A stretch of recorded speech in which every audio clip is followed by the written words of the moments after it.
سلام من الله عليكم متابعي قناة فكر وتعلم الكرام في مقطع جديد. في هذا الفيديو لقد قمنا بجمع لكم مجموعة من المقاطع المذهلة ونتمنى أن تنال إعجابكم. لكن قبل البدء لا تنسى الضغط على زر الإعجاب والاشتراك في القناة، فهذا يسعدنا كثيراً وشكراً لكم. الكثير من الناس يخافون من جولات الملاهي المائية وهذا أمر عادي، ولكن من كان يظن أنك بحاجة إلى أن تكون في حالة تأهب قصوى حتى لو كنت تقف فقط بعيداً عنها، فهذا الرجل لم يدرك أبداً أنه كان يجب عليه أن يكون يقظاً في أثناء التقاط صورة مثالية. علاوة على الصورة المثالية، كان عليه أن يودع نظارته الشمسية إلى الأبد، والتي طارت بشكل سيء للغاية. قد تتفاجأ إذا عاد هذا الرجل إلى المنزل. شاهد هذا الموقف المؤثر لهذه الكلبة التي تنظر إلى صغارها وهم داخل صندوق زجاجي، لأنهم يحتاجون إلى الرعاية، حيث تزورهم كل يوم وتظل تنظر إليهم بهذا الشكل المؤثر.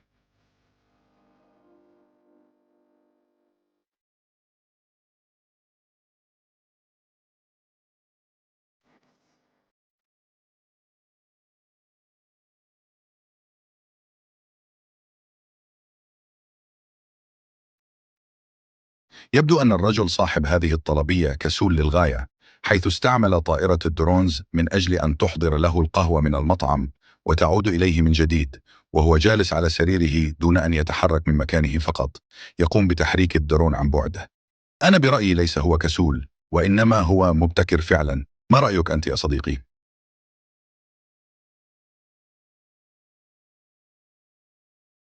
يقترب منه شابان بنية سرقته، وكان أحدهما يحمل مسدسا، لكن الرجل فجأة تعرف على الشابين وأدرك أنه يعرفهما.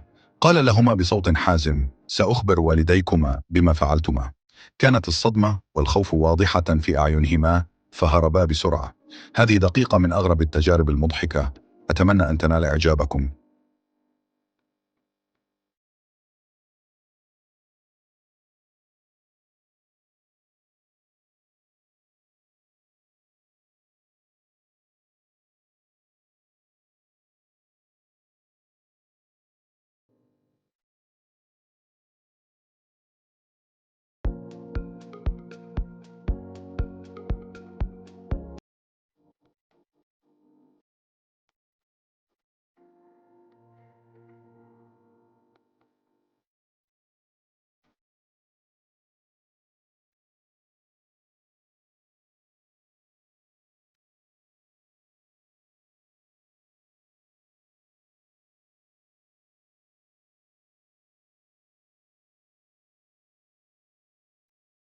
ما زالت النسور غير معتادة على تواجد طائرات درون معها في الأجواء.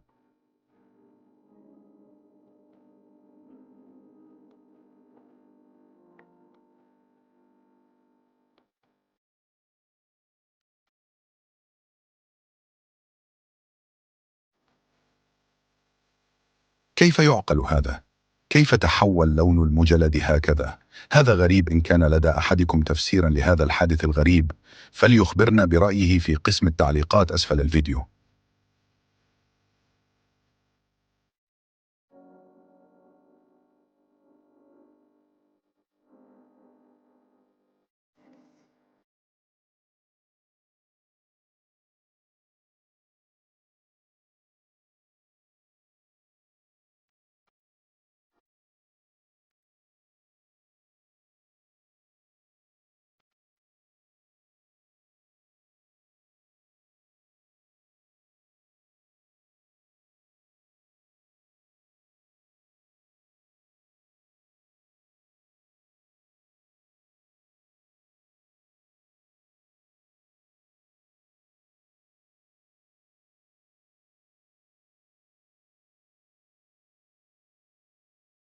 في هذا المشهد اللطيف جدا، كانت هذه الفتاة تقوم بالطرق على باب هذا المنزل وتنادي على والدتها حتى تفتح لها الباب، وكانت تحمل معها باقة من الزهور لتقديمها لوالدتها للتعبير لها عن مدى الحب الذي يوجد بداخلها تجاه والدتها. وكانت والدتها تشعر بسعادة كبيرة جدا في هذا الوقت. كانت هذه المذيعة تقدم الحلقة كالمعتاد، وفجأة شعرت بوجود عنكبوت داخل ملابسها من ما أدى إلى رد فعل غير لائق وواضح على وجهها وحركاتها. هذا الموقف أثار الذعر والرعب بشكل كوميدي بين الحضور، ولقد تسبب في ضحك البعض. وعلى الرغم من طابع الكوميديا في الموقف، إلا أن أحد الضيوف الذي كان موجودا في البرنامج وهو ساحر قام بالتعاون مع المذيعة للبحث عن العنكبوت وتهدئة الأمور. وعلى الرغم من أنه أكد أنه لا يوجد أي عنكبوت ضار أو خطر على المذيعة، إلا أن الموقف استمر في إثارة الضحك والمرح في البرنامج. قد يواجه المذيعون أيضا مواقف محرجة نتيجة للظروف الخارجية.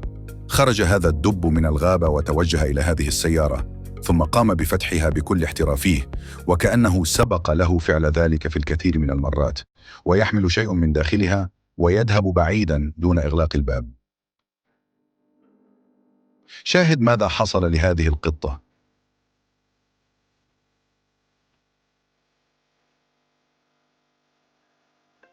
كان المريض نائم في هذا المشفى، ولكن الكاميرا صورة ما لا يصدقه عقل.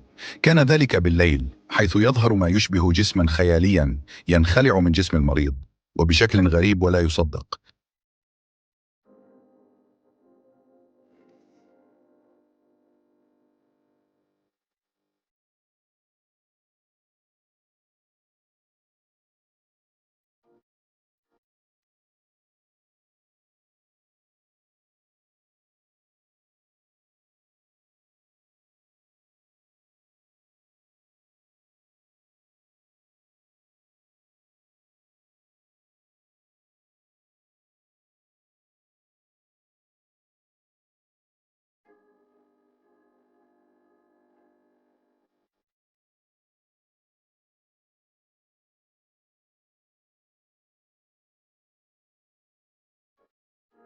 أحيانا ينتج عن التصوير بالقرب من الحيوانات مشاهد نادرة وعلى الهواء مباشرة، والحيوانات كما تعلمون تعيش حياة طبيعية وتتصرف بالفطرة دون الاكتراث بما يدور حولها.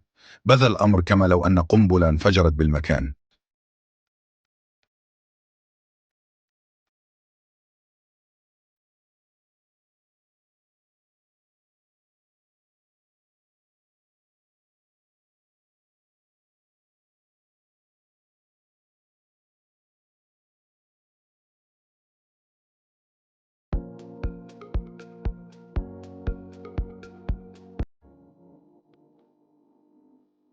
لهذا السبب عليك دائما ترك مسافة أمان بينك وبين من يوجد خلفك.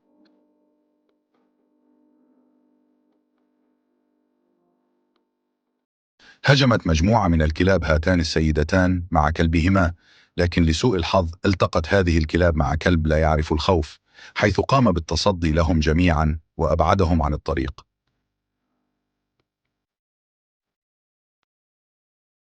يبدو أن هذه المرأة لم تنم جيدا الليلة الماضية.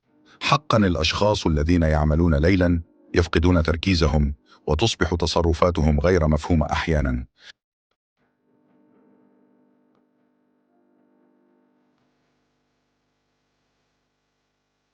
تنظيف السيارة ممتع جدا حين يكون سطحها مقاوما للماء.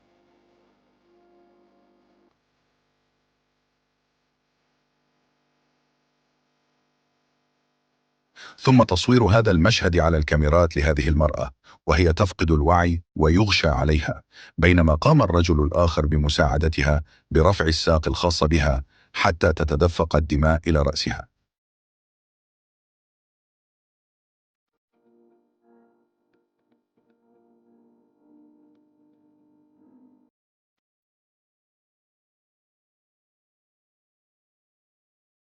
لا نعلم أين كان عقله عندما قرر أن يغسل نفسه بدل سيارته، فعلى ما يبدو أن المكان مخصص لغسل السيارة وليس لغسل البشر. ربما كان في عجلة من أمره لحضور اجتماع مهم في العمل، من يدري.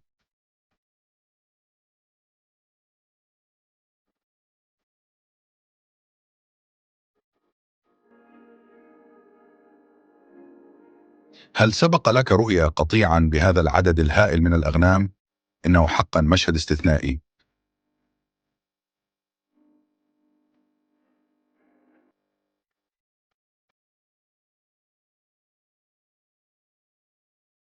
خرج من السيارة وبدأ بالسير دون أن ينظر أمامه ليرتطم مع هذا العمود،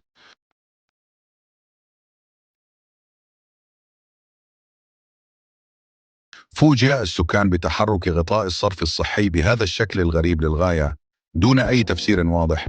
يا ترى ما السبب وراء ذلك؟ يقوم هذا الرجل بغلق الصندوق لكنه يفتح من الجهة الأخرى، فتسبب له هذا الأمر في غضب هستيري.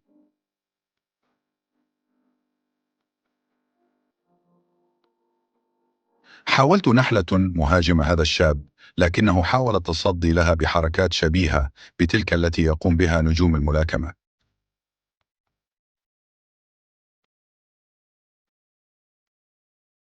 ذلك الدب يمشي على قوائمه الخلفية فقط، ويستخدم قوائمه الأمامية لفتح الأبواب ولمس الأشياء، متشابها بالإنسان تماما، بدل أن يمشي على أطرافه الأربعة كسائر الحيوانات. شكرا لكم لمتابعة الفيديو، ولا تنسى الإعجاب به والاشتراك في القناة. نراكم في الفيديو القادم إن شاء الله. إذا أعجبتكم هذه النوعية من الفيديوهات أخبرونا في التعليقات. إلى اللقاء. نقترح عليكم أيضا مشاهدة هذه المقاطع.